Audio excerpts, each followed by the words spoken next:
This video is to help you do the processing because it's not a processing that I've done before, but I think it's going to be a great processing to do to have you demonstrate what you learned with the particular three reform movements that we looked at. Okay, so this is what it's going to look like, and then there is a writing assignment to go with it. Okay, but when you come up on this page, you might be very surprised to look all these little hexagons, okay?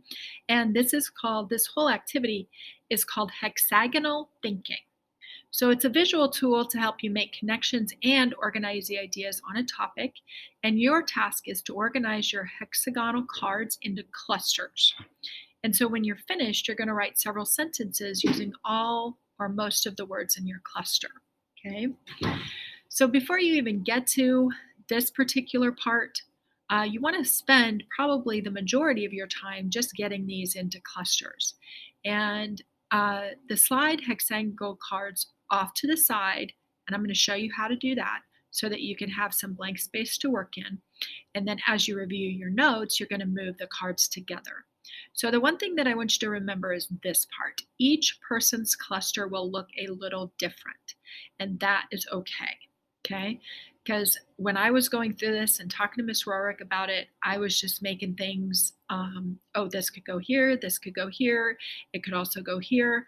That if you're doing that, if you're making those kinds of connections and saying, oh, this one can go here, then you're doing it right. Okay, the thing that you want to be prepared to do is to justify your connections, and that's when you're going to come to this page. Okay.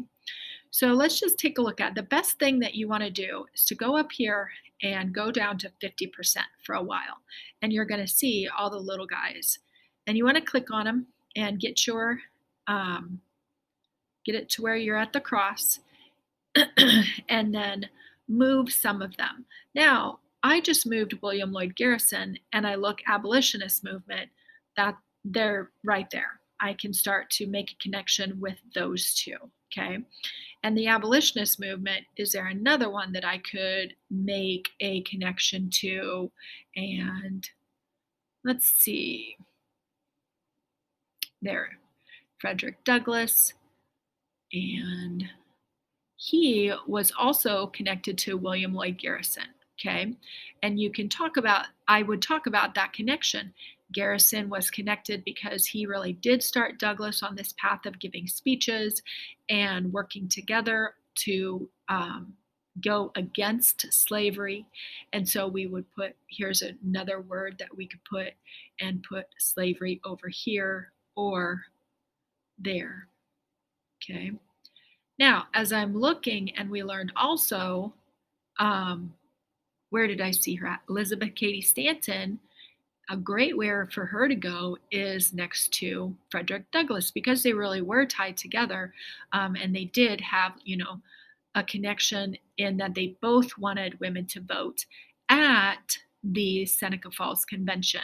And I might look for that one. I might not have it. I don't see it.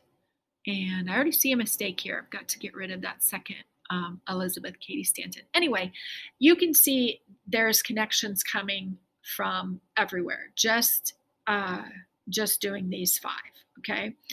So you can build your connections off to the side. Ultimately, though, you need to get them into the center, okay? And I just messed this up. So you just kind of look, you go over here, click it undo, find your cross, move him over, okay? When you're making one off to the side, if you hold shift down, you can grab all of these ones that you want, okay? And you can go ahead and bring them in here. And there's my big one. So ultimately, I will want to be able to see, the main ones here. So several different ways you can do this. You can have one big hexagonal thinking connected. You can have 2 or 3 smaller ones put together. You could do it on conditions before, conditions after. You could do it over the people that we talked about and all that kind of good stuff. So there's just remember, there's really no wrong answers because it's all about justifying your answer. Okay. You know, a wrong connection might be Frederick Douglass with Oberlin College because they really wasn't anything that we ever talked about.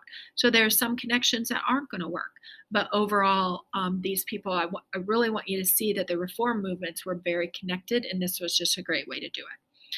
So now, once you get yours done, you're going to have your either several or you're going to have one big one.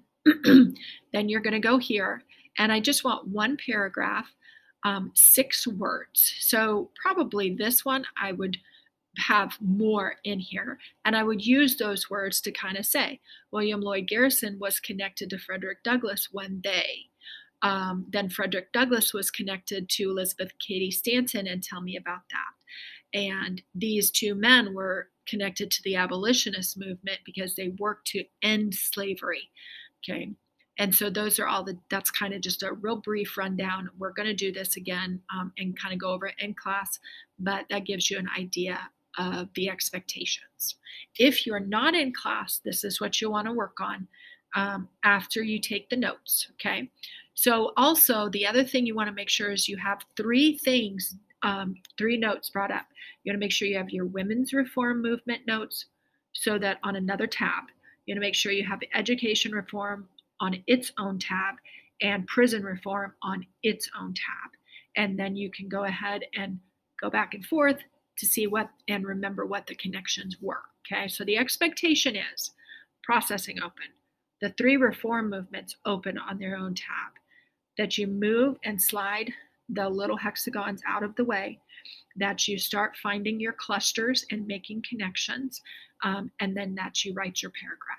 So we'll be taking 2 class periods to work on this, and I'm really excited to see what you guys come up with. All right, thank you.